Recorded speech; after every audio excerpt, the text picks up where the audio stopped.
तो हम यही बता रहे थे कि जो E1 होगा हम लोग का, क्योंकि E2 E1 के चलते इंड्यूस हुआ है तो E2 अपोज करेगा E1 को।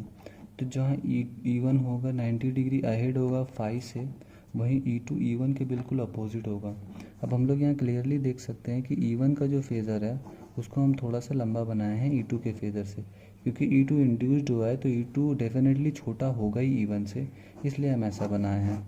ठीक है, तो ये है कुछ phasor diagram at no load. अब अगर हम लोग को फेज़र डायग्राम बनाना है एट लोड, तो हम लोग को फिर से एक बार ट्रांसफार्मर का इमेज बनाना पड़ेगा और सारा चीज़ को एनालाइज करना पड़ेगा, तब हम लोग जाकर उसको बहुत आसानी से बना पाएंगे। तो हम लोग पहले ट्रांसफार्मर का इमेज बना लेते हैं, जो हम लोग का बेसिक सा इमेज होता है। ठीक है, और ये रहा अपना इमेज बेसिक सा। यहाँ पे एक सोर्स है, इसको E1 दे देते हैं, इसको I1 दे देते हैं, और ठीक है यहाँ पे एक और वाइंडिंग, और यहाँ पे क्योंकि कुछ लोड है तो लोड लगा देते हैं यहाँ पे, और इसको हम लोग E2 दे देते हैं और इसको हम लोग I2 दे देते हैं। ठीक है, और क्योंकि ये आइडियल ट्रांसफार्मर है तो इसमें हम लोग का ठीक है आइडियल है तो क्या हो गया, यहाँ पे हम लोग थोड़ा सा फ्लक्स को दिखा देते हैं कि फ्लक्स कैसे जा रहा है। ये बस नॉर्मल है, आप दिखाओ ना दिखाओ इससे कोई फ़र्क नहीं पड़ता। तो अब अगर हम लोग इसका फेज़र बनाना है तो वही सबसे पहले हम लोग फाई को यहाँ दिखा लेंगे, यहाँ पे फाई है, और E1 तो अपना उधर ही रहेगा जिधर पहले भी था। E1 अपना यहीं रहेगा, 90 डिग्री आगे रहेगा अपना फाई से, और E2 भी वैसा ही रहेगा।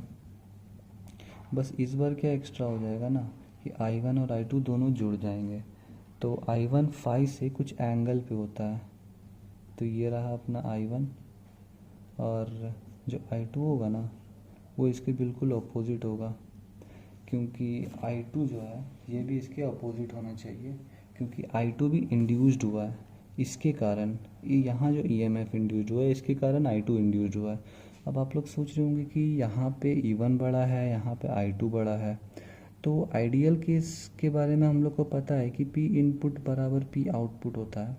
अब ये क्योंकि एक स्टेप डाउन ट्रांसफार्मर है तो यहाँ पे E1 I1 बराबर E2 I2 है। ठीक है, अब E1 बड़ा है तो I1 को छोटा, अब E1 बड़ा है और E2 छोटा है, तो यहाँ पे E2 को छोटा और I1 को बड़ा होना पड़ेगा, इसलिए फेज़र में I2 को हम बड़ा बनाएं, I1 को छोटा बनाएं, और ये किसी ना किसी एंगल पे होगा तो हम लोग इसको थीटा मान लेते हैं। फाई पहले से माने हुए तो हम लोग इसको थीटा एंगल मान लेते हैं। ठीक है, तो बस यही था अपना phasor at load for ideal transformer.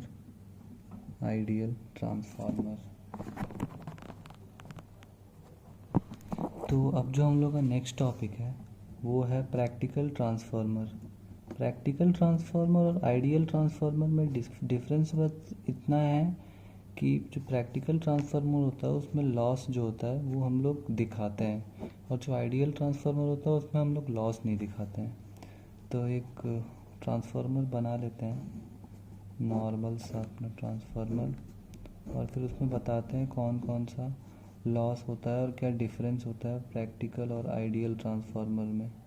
ठीक है, तो यहाँ पे एक अपना ट्रांसफार्मर बन चुका है, इसको लगा देते हैं एक AC सोर्स, यहाँ पे है E1 और ये हो जाएगा V1।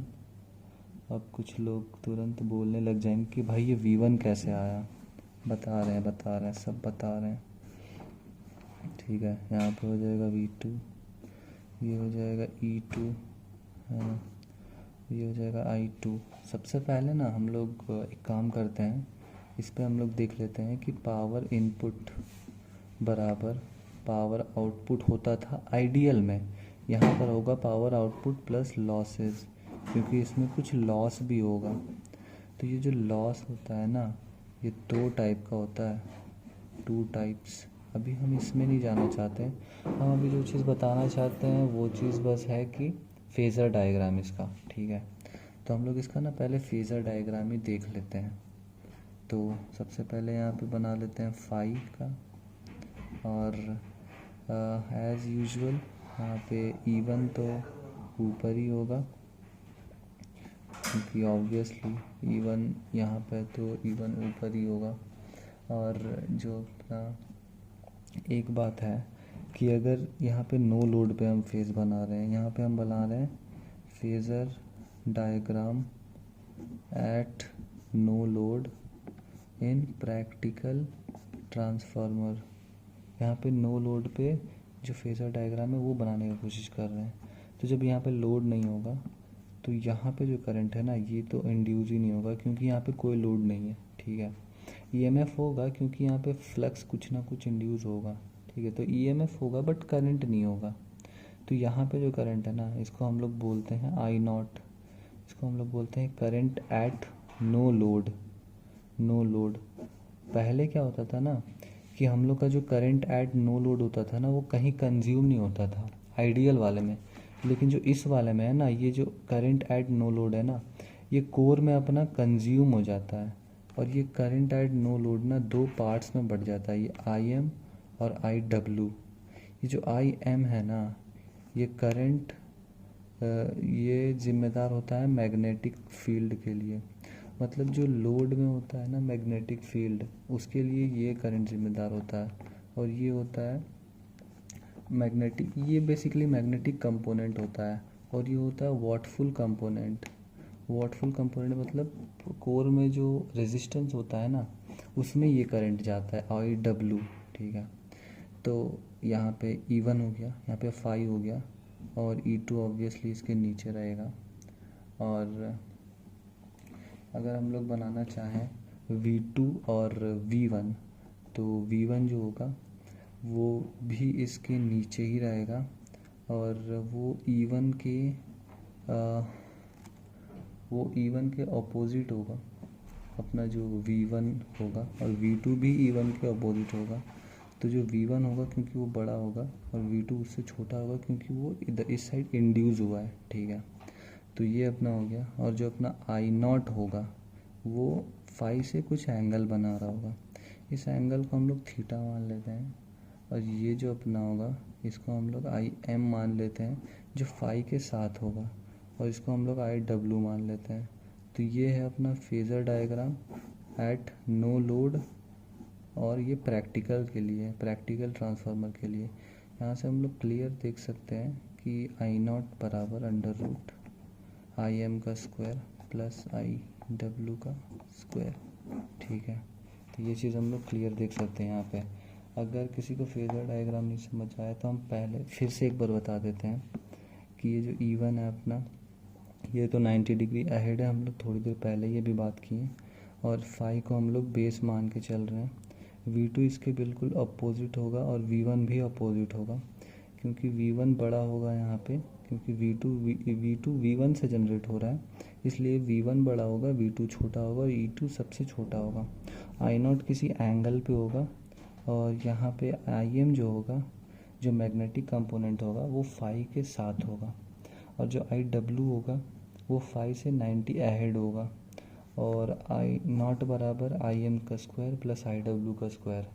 ये जो आई एम और आई डब्ल्यू है ना, ये आगे काम आने वाला है, तो इसको ध्यान से देख के रख लेना एक बार, ठीक है।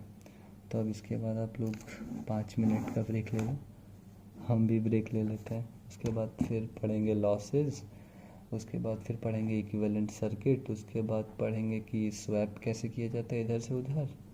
और फिर देखते हैं जैसे जैसे आगे टॉपिक्स मिलेगा कवर करते जाएंगे। जो अपना अगला टॉपिक है वो है losses in transformer. Losses in transformer, ठीक है। तो ट्रांसफॉर्मर में बेसिकली लॉसेस 2 टाइप्स के होते हैं। एक होता है आयरन लॉस, और दूसरा होता है कॉपर लॉस। कॉपर लॉस, तो आयरन लॉस को हम लोग कोर लॉस भी बोलते हैं, और कॉपर लॉस को हम लोग बाइंडिंग लॉस भी बोलते हैं। आयरन लॉस को हम लोग कोर लॉस इसलिए बोलते हैं क्योंकि जब सबसे पहले ट्रांसफार्मर बनाया गया था, तो उसका जो कोर होता था ना, वो आयरन का होता था, इसलिए हम लोग इसको कोर लॉस भी बोलते हैं। और ये जो कॉपर का ये जो बाइंडिंग होता था ना हम लोग का, जैसे प्राइमरी कॉयल और सेकेंडरी कॉयल में बाइंडिंग होता था, वो कॉपर से बाइंडिंग होता था, इसलिए उसको कॉपर लॉस भी बोलते हैं। तो अब आयरन लॉस बेसिकली दो टाइप का होता है, दो टाइप से मिल के बना होता है, जिसमें से एक होता है हिस्टेरेसिस लॉस और दूसरा होता है एडी करंट लॉस। अब ये दोनों लॉस है ना जो कांस्टेंट होता है, वो मटेरियल पे डिपेंड करता है, ठीक है। ये भी कांस्टेंट होता है और मटेरियल पे डिपेंड करता है। तो जो मेरा हिस्टेरेसिस लॉस है, वो जो जितना भी हम लोग का करंट का फ्रीक्वेंसी होता है अल्टरनेटिंग करंट के, उसके स्क्वायर के प्रोपोर्शनल होता है जो मेरा हिस्टेरेसिस लॉस होता है। सॉरी, गलत बोल दिए हम। जो मेरा हिस्टेरेसिस लॉस होता है वो मेरे इसके पावर के 1.6 के प्रोपोर्शनल होता है। अब ये जो कांस्टेंट है ना, इसका नाम तो भाई बहुत ही ज़्यादा अजीब सा है। स्टीनमेंस कांस्टेंट बोलते हैं इसको बोलते हैं स्टीनमेंस कांस्टेंट। अब स्पेलिंग मत देख लेना भाई।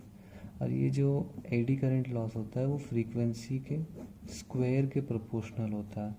इन दोनों को मिला के हम लोग का आयरन लॉस होता है। जो कॉपर लॉस होता है ना, वो सिंपली I²R होता है, क्योंकि ये हीट के रूप में ही लॉस होता है, तो ये I²R ही होता है।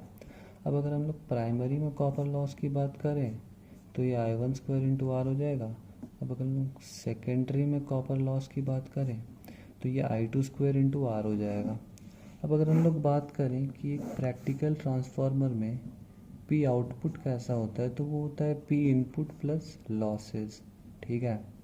तो अब P आउटपुट होता है V2I2 cos theta, where theta is the angle between V2 and I2, and P input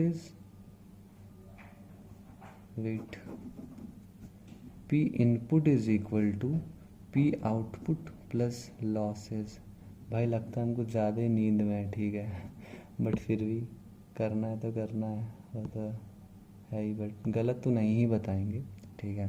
तो P इनपुट होता है V1I1 cos theta 1 is equal to P output होता है V2I2 cos theta 2 plus losses जो है वो हो जाएगा एक तो आयरन लॉस प्लस एक तो हो जाएगा कॉपर लॉस। तो यहाँ V1I1 cos थीटा 1 है जो, और P2 यहाँ पर V2I2 cos theta 2 plus iron loss में भी दो टाइप्स के होते हैं, एक हिस्टेरेसिस और एक यहाँ पे होता है एडी करंट लॉस, और ये तो I²R ही होता है। तो ये होता है जो हम लोग का टोटल प्रैक्टिकल ट्रांसफार्मर में जितना भी हम लोग का इनपुट होता है और आउटपुट होता है और जो लॉसेस होता है, ठीक है। अब जो अगला टॉपिक पे जाने से पहले 2 मिनट का ब्रेक। अब जो हम लोग का नेक्स्ट टॉपिक है वो है इक्विवेलेंट सर्किट्स ऑफ ट्रांसफार्मर। तो अब जो हम लोग अपना ट्रांसफार्मर था उसको ना दूसरे तरीके से पोर्ट्रे करने वाले हैं, ठीक है। तो आप लोग बस देखना कि मैं किस चीज़ को कैसे बदल रहा हूँ, ठीक है। तो यहाँ पर अपना एक नॉर्मल जो ट्रांसफार्मर था पहले उसको बना लेते हैं, और फिर जो जो उसमें चेंजेस होगी उसको आप ध्यान से देखना और उसमें समझने की कोशिश करना कि वो चीज़ें कैसी हो रही हैं। तो यहाँ पे अपना एक नॉर्मल ट्रांसफार्मर बना लेते हैं, ठीक है। ये बन गया अपना नॉर्मल ट्रांसफार्मर। अब यहाँ पर एक ये लगा लेते हैं, ठीक है। अब यहाँ से कुछ फ्लक्स जारी होगी, इसको भी बना लेते हैं। यहाँ भी कुछ ना कुछ फ्लक्स होगी, इससे लिंक होगी, इसको बना लेते हैं। अब जो हम लोग का ये प्राइमरी वाला तार है इसमें कुछ ना कुछ तो रेजिस्टेंस होगा ना, तो अब आप ध्यान से देखना, मैं इसको अलग तरीके से बनाने वाला हूँ, इसकी इक्विवेलेंट सर्किट बनाने वाला हूँ बेसिकली, ठीक है। तो यहाँ पे इस तार का कुछ ना कुछ रेजिस्टेंस होगा, तो मैं इसको रेजिस्टेंस के फॉर्म में दिखा देता हूँ। और ये जो मेरी अपनी फ्लक्स है ये बाहर की ओर लीक कर रही है, तो मैं इसको रिएक्टेंस के फॉर्म में ऐसे दिखा देता हूँ, ठीक है। अब मेरी ये चीज़ कंप्लीट हो चुकी है। कोर वाली चीज़ तो मैं इधर ही बनाऊँगा, बट अभी जो ये मेरी ये वाली चीज़ है ना, इस बाइंडिंग को ना मैं ऐसे दिखा देता हूँ 4 5, ठीक है।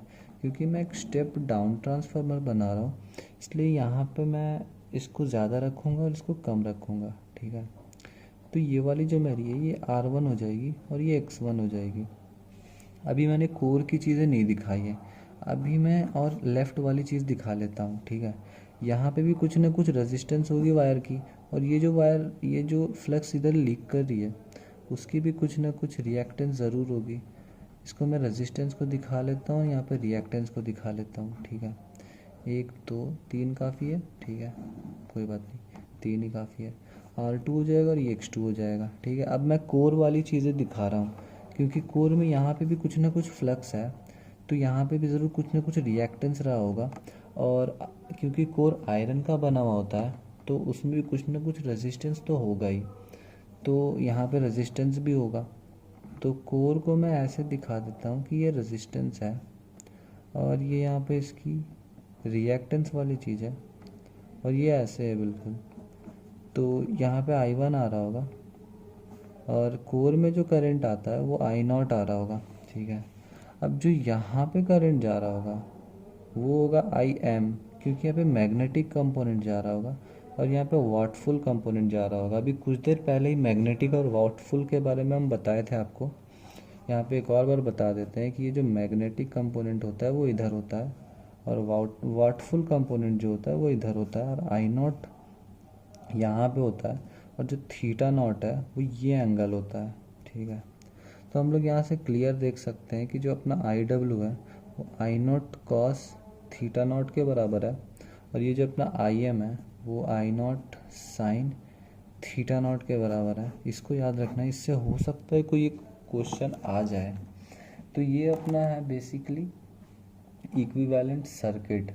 अब अगर हम बात करें इसमें सारी चीज़ों की, तो ये जो अपना R1 है, R1 यहाँ पे है, ये प्राइमरी का रेजिस्टेंस है और X1 प्राइमरी का रिएक्टेंस है, R2 प्राइमरी का रेजिस्टेंस सेकेंडरी का रेजिस्टेंस है और X2 सेकेंडरी का रिएक्टेंस है। ये तो अपना नंबर ऑफ टर्न्स है N1, ये भी अपना नंबर ऑफ टर्न्स है N2, और ये जो है ना ये है R0, क्योंकि ये है कोर का रेजिस्टेंस, और ये X0 है क्योंकि ये कोर का रिएक्टेंस है, ठीक है। तो यहाँ पे अपना ख़त्म होता है इक्विवेलेंट सर्किट। अब जो नेक्स्ट टॉपिक है ना वो है,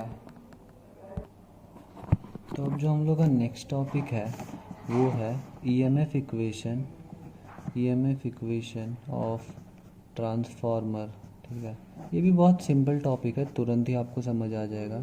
तो हम लोग को पता है EMF इज इक्वल टू होता है -N d∅dt। अब हम लोग को ये भी पता है कि phi is equal to m sine omega t होता है, और अगर हम इसको d∅dt निकालें तो ये हो जाएगा m omega cos omega t।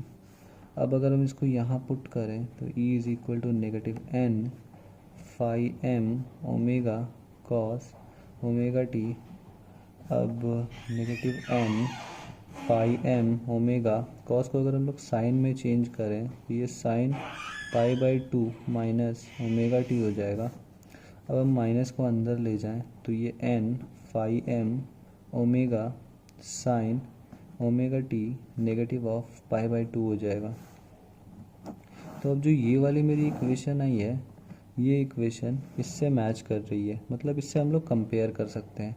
तो अब अगर हम लोग इन दोनों को कंपेयर करें तो मेरा EM का वैल्यू आ जाएगा N m ओमेगा, ये मेरा आ जाएगा EM का वैल्यू। हम लोग जानते हैं कि ओमेगा की जो वैल्यू होती है वो 2πf होती है, ठीक है, जिसमें f है फ्रीक्वेंसी। तो क्यों ना हम लोग ओमेगा की वैल्यू यहाँ पुट कर दें, तो EM आ जाएगा N m 2πf। अब अगर हम लोग को ERMS निकालना है तो ERMS होगा EM/√2, ठीक है। तो EM हम लोग को पहले से पता है m 2πf/√2। अब अगर हम लोग इसमें देखें तो ERMS निकालना है हम लोग को, और ERMS में हम लोग का ये कांस्टेंट है, ये कांस्टेंट है। F भी हम लोग का कांस्टेंट होता है। इंडिया में जो अल्टरनेटिंग करंट की फ्रीक्वेंसी होती है वो होती है 50 हर्ट्ज़, तो F भी हम लोग का कांस्टेंट है और √2 भी कांस्टेंट है। जब हम लोग इसको सॉल्व करेंगे तो ये आएगा 4.4, कितना आता था ये 4.4 F N m। अभी हम F का वैल्यू नहीं बैठाएं, लेकिन आप एफ का वैल्यू भी बैठा के इसको कर सकते हो। तो ये जो इक्वेशन है यही है ईएमएफ इक्वेशन ऑफ ट्रांसफार्मर। कितना सिंपल था ये। अब हम लोग अपने नेक्स्ट टॉपिक की ओर मूव ऑन करेंगे।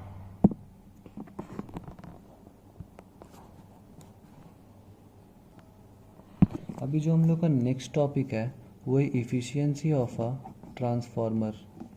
अब हम बता देना चाहते हैं कि हम लोग ट्रांसफार्मर को ना इस तरीके से भी लिखते हैं, कई सारी बुक्स में भी ऐसा लिखा हो रहता है, आप ऐसा यूज़ कर सकते हैं, बट हम बोलेंगे एग्ज़ाम में मत यूज़ करना। आप लोग एग्ज़ाम में पूरा ट्रांसफार्मर ही लिख देने का, ठीक है। तो अगर हम लोग को किसी का इफ़िशियंसी निकालना है तो हम लोग को नॉर्मल फार्मूला पता है, n = P output by P input. यही तो है इफ़िशियंसी, इसी से तुरंत इफ़िशियंसी आ जाएगा। तब अगर हम लोग ट्रांसफार्मर के केस में देखें तो जो हम लोग का P आउटपुट होता है वो होता है V2I2 cos θ2, और जो V इनपुट होता है वो V1I1 cos θ1। अब हम लोग इसमें देख सकते हैं कि 1 2 3 4 5 6 अननोन है। जब तक 6 अननोन नहीं मिल जाते हमको इफ़िशियंसी नहीं मिलेगा। तो ये कुछ ज़्यादा टफ नहीं हो जा रहा, मतलब एक चीज़ निकालने के लिए हम लोग को 6 अननोन निकालना पड़ेगा। तो इसको और सिंप्लीफाई करने के लिए हम लोग क्या करते हैं ना, हम लोग इस चीज़ का यूज़ करते हैं कि जो हम लोग का P इनपुट होता है वो होता है P आउटपुट प्लस लॉसेज। अब ये जो P आउटपुट प्लस लॉसेज होता है ये P iron loss plus P copper loss. तो जो P आउटपुट होता है ना वो होता है P आयरन लॉस में P आयरन ही रहने देते हैं इसको, क्योंकि ये आप दिया रहता है जनरली क्वेश्चन में ही, और P कॉपर लॉस को हम लोग I2R कर देते हैं, ठीक है। तो ये जो हम लोग का P आउटपुट है ना, P output this P input is equal to P output plus losses, P output plus losses, P output plus losses. तो अब हम लोग जो इफ़िशियंसी है इसको हम लोग कर देते हैं P, ठीक है, V2I2 cos θ2 divided by V2I2 cos θ2 plus PI plus I2R। अब ये जो हम लोग का फॉर्मूला है ना ये बहुत ही सिंपल बन चुका है, और इसमें जो जो चीज़ों का यूज़ हुआ है ना वो हम लोग को ईजीली अवेलेबल होता है, इसलिए हम लोग इसका यूज़ करते हैं, ना कि उस वाले का जो हम लोग पहले देखे थे, ठीक है। इससे हम लोग ईजीली इफ़िशियंसी निकाल सकते हैं। तो अब जो हम लोग का नेक्स्ट टॉपिक है वो होगा, अब हम लोग का जो नेक्स्ट टॉपिक है और लास्ट टॉपिक भी ये है वो है रिफर्ड वैल्यूज़। तो हम लोग का जो ट्रांसफार्मर होता है हम लोग उसमें देखें कि जो हम लोग ऐसे इक्विवेलेंट सर्किट बनाए थे उसमें हम लोग कुछ इस टाइप का ट्रांसफार्मर बनाते हैं, ठीक है। इसको ऐसे, इसको ऐसे, ठीक है। ये R1, ये X1, ये R2, ये X2, इसको N1 दे दो, इसको N2 दे दो, इससे कोई फ़र्क नहीं पड़ता। अब अगर हम लोग चाहते हैं कि ये जो R1 है ना ये प्राइमरी में आ जाए, मतलब जो सेकेंडरी वाली चीज़ है वो प्राइमरी में आ जाए, तो अगर हम लोग को सेकेंडरी वाली चीज़ को प्राइमरी में लाना है और हम लोग फिर R इक्विवेलेंट निकालना चाहते हैं तो वो हो जाएगा R1 प्लस R1 डैश। अब ये जो R1 डैश है ना ये सेकेंडरी से सेकेंडरी टू प्राइमरी में लाई हुई चीज़ है, ठीक है। तो अपना जो ये R1 डैश होगा ना ये R2 इंटू के स्क्वायर के बराबर होता है, ये हो गया। बस यही एक चीज़ ध्यान रखनी है आपको। अब अगर हम लोग को लाना है कि हम लोग जो X2 है ना, मतलब ये रिएक्टेंस है, जो रिएक्टेंस हम लोग का सेकेंडरी में उसको हम लोग को प्राइमरी में लाना है, तो हम लोग का जो X इक्विवेलेंट हो जाएगा ना वो हो जाएगा X1 प्लस X1 डैश। अब जो X1 डैश होगा ना वो X1 डैश बराबर होगा X2 इंटू के स्क्वायर के, ये एक चीज़ हो गई।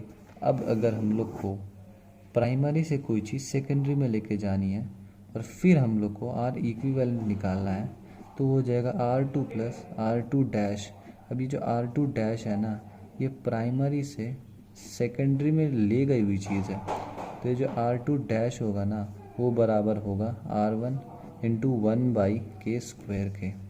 सिमिलरली X2 डैश जो होगा ना अपना वो बराबर होगा X1 इंटू 1/k² के। तो ये वाला जो अपना मॉड्यूल है उसमें हमको पता है कि हम 2 टॉपिक छोड़ रहे हैं और वो 2 टॉपिक ईजी है, तो कर लेना भाई आप लोग अपने से। तब तक के लिए ओके बाय।